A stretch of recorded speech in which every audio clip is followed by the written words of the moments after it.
Georgia, Michigan, national semifinal, of course, at the Orange Bowl in Miami on December 31st. We got Big Dog Brett here talking up the dogs. You can catch him right on his channel, Big Dog Brett, and we encourage you to do that here very soon.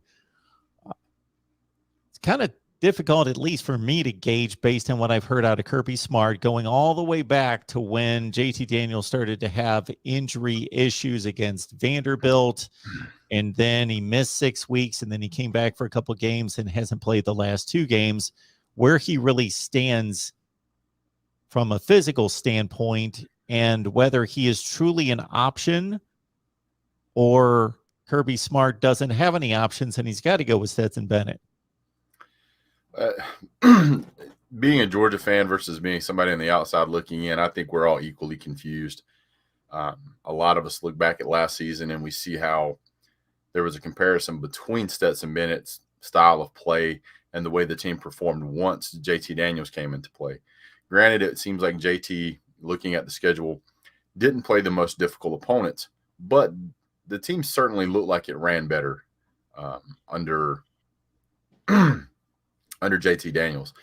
In that event, whenever you've got players on both sides of the ball that can perform really well, the coaches are going to try and go with the one they think gives them the best options and gives them the best opportunity to win the game. JT Daniels does an outstanding job of seems to increase Georgia's passing capability, while Stetson Bennett seems to be able to increase the team's mobility capability. When you've got an extra guy in the backfield you've got to account for, there can be a lot of difficulty in running a game plan to handle both. Stetson Bennett certainly can make some great plays, but it seems like he struggles under pressure sometimes. We don't know what we have in JT Daniels this season because JT Daniels really hasn't played enough in any meaningful way to say that he's good to go. Could he be injured? It's certainly possible. We've heard a lot about JT Daniels is cleared to play, and there's even rumors that JT Daniels was cleared to play by the team doctors, but not cleared by his personal physician. So we don't know how much of that's true. And we also, according to some Georgia fans, which you can get way down a rabbit hole on this, apparently, according to some Georgia fans, we're hiding JT Daniels until the big game.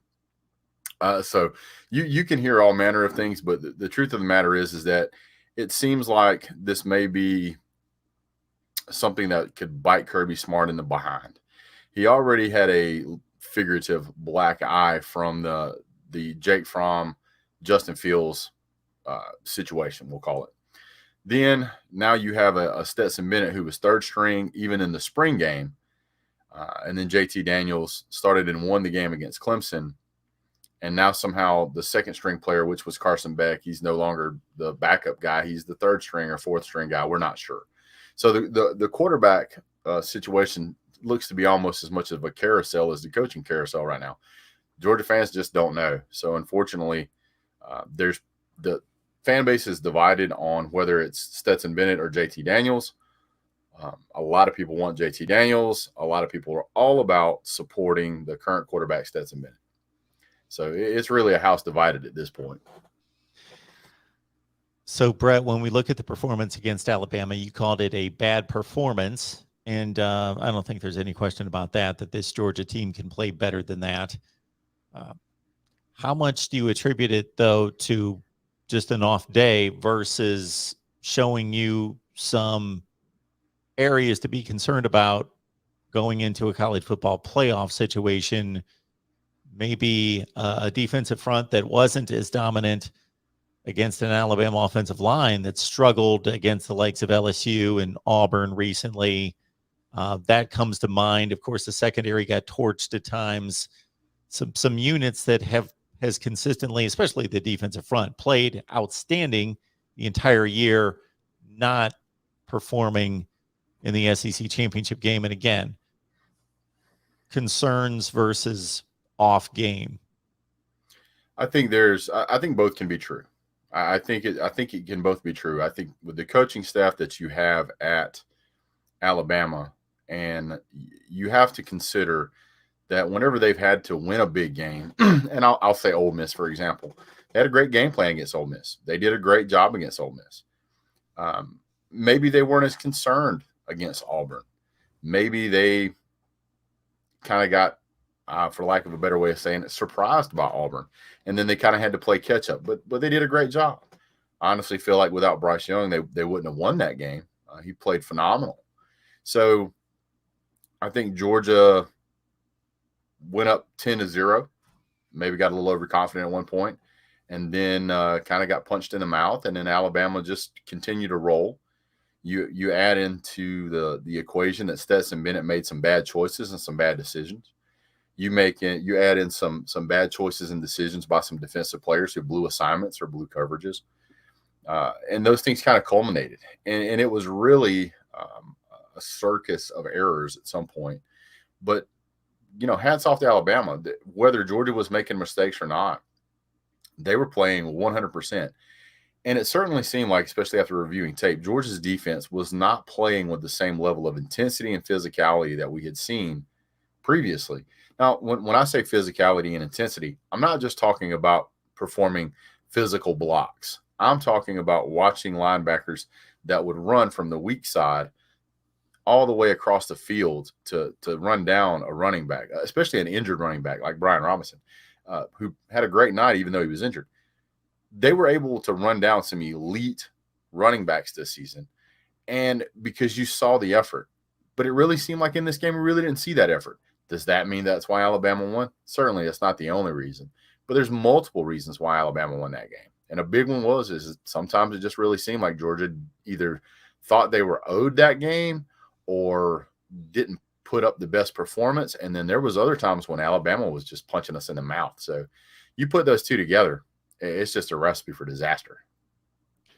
Folks, please like the video, share these videos out on social media, subscribe right here at the Voice of College Football. This is what we do each and every day. Best discussion, debate, and analysis because of your participation. So we appreciate you being here. And once you subscribe, of course, hit that bell for the notifications to know when we go live. Got Big Dog Brett here talking up Georgia football. You can catch him right here on YouTube. Just search it, Big Dog Brett. Have you had a chance to look at Michigan at all? They've been pretty impressive for the past month, especially. It really seems like when you look at a playoff series, you're really looking at teams that are peaking at the right time. And it really seems like Georgia, up until the SEC championship game, had been pretty static, pretty uniform, pretty consistent performance. But if you look at Michigan didn't start out that way. But after their win, dominating win over Iowa, I believe it was 347-3 or something was the final score of that game. Just an absolutely dominating performance. And of course, you got to take into consideration that, they've got a Heisman, the second place Heisman guy in Michigan's Aiden Hutchinson, barely misses the Heisman Trophy, comes in second place to quarterback Bryce Young. Goodness gravy. They got a ton of talent over there. They've got all the tools they need to win a national championship. My only concern or question is that it seems like teams that don't consistently go to the playoffs kind of struggle on that big stage at first. I also think that there's a lack of a better way to say it, maybe a little more of a travel issue, having to go from Michigan all the way to Miami. It's a much colder environment to a much warmer environment. I'm not sure how big of a factor that's going to play, but it could be in the 70s when they play. I don't know if their team's conditioned for that. I'm sure they have an indoor facility, and I'm sure they'll have the heat turned up, and they have 4 weeks to prepare. But I really feel like this particular venue favors Georgia over Michigan. Michigan's a great team. Michigan has been in some big fights. They've won some big fights. I was high on Michigan State. That was a scrappy game, and they rallied back, and on their schedule they rallied back. They did end up losing that game, but I think they come back and beat Ohio State. Wow. Everybody thought they were out when they lost to Michigan State. They come back and win that game, and all of a sudden everybody's eyes were open. And now here they are sitting in the playoff, peaking at the right time. Just absolutely incredible performance.